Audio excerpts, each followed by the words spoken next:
Hello and welcome everyone. In today's video I will show you how to copy video links on YouTube. To do this it's very simple. You have just to go to the YouTube app, open it, go and open any video that you want to get the link of it and share it. And as you can see in the middle of the screen there is this menu, and as you can see there is that share icon. You have just to click on it. And after that, as you can see, there is an option called copy link.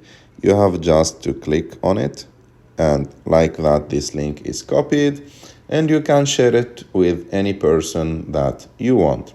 I hope that you like this video. If you like this video, don't forget to subscribe to our channel, to like this video. If you have any question, you can put it in the comment section, and of course, I will answer your question. And see you in the next video.